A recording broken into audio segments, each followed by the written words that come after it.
to be at the highest level in boxing, you gotta give that extra, 110%. You know, you can't do it 60, 70% and still expect to get the same results.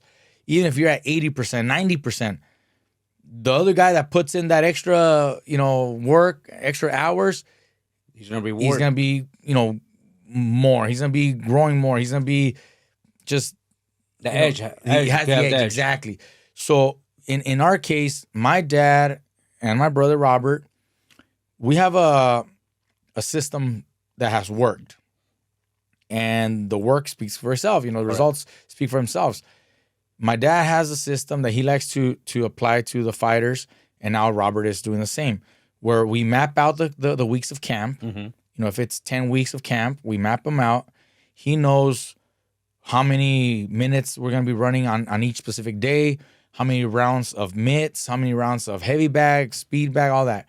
And then also adds the sparring. We spar Mondays, Wednesdays, and Fridays. Correct. And then he adds up, as the weeks go by, we increase the rounds. And we try to peak, say, 2 weeks before the fight. So the week before the fight, we start tapering down on the rounds to let your body heal, relax. Correct. But you still got to keep, working. Maintaining. Especially the weight. You got to start bringing the weight down. Correct. And then the week of the fight is mainly just the weight cut. But the work that it takes to get to that, you're talking about running in the mornings, whether it's a morning routine of running, sprints, doing polymetrics with jumping hurdles and all that. That takes an hour and a half to 2 hours of morning workout. And the running is Monday through Friday, correct? That's every day, Monday through Friday.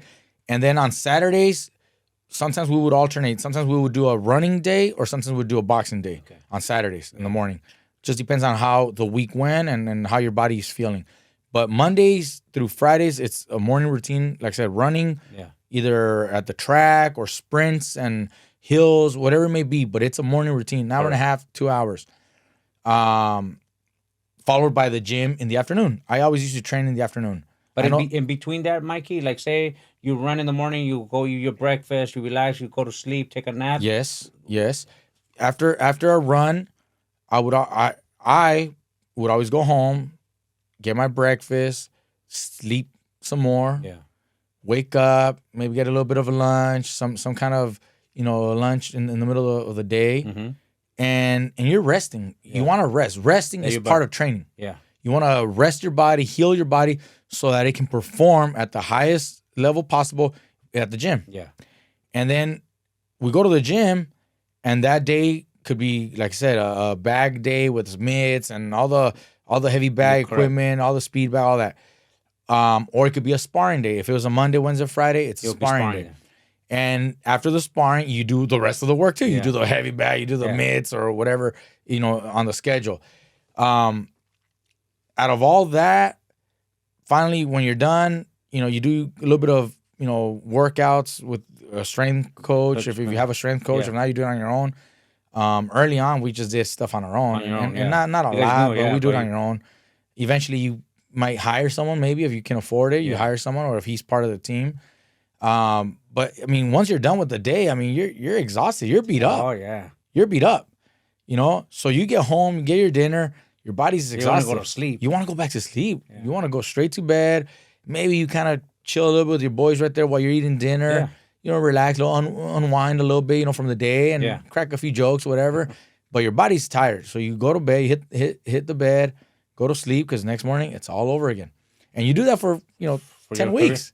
And then after you're done with your fight, you don't stop. Like say you take a couple of days off, a couple of weeks. Okay, when you're at that level, you can take a month off, but then you got to get back into it.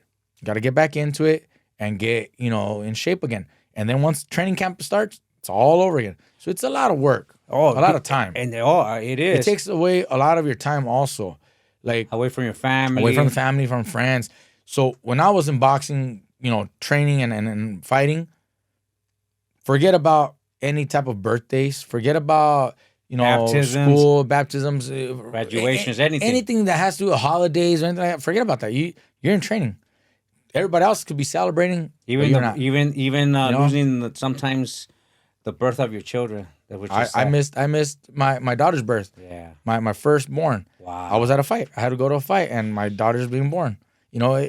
It's I can kind of laugh at it because I could have easily fucking said, nah, fuck that. I ain't going to the fight. I'm gonna go spend this time with my daughter. I get the chills because you just said that because it's true. You know, but at the moment, you know, our goal is boxing. Yeah. I'm doing this for everybody, not just for myself. Yeah. It's not for that I'm being selfish. It's for everybody. It's gonna benefit all of us. You know, I want to go get this fight so I can make some money, so I can, you know, support your house. My house, you know, my family, you know, wife, todo.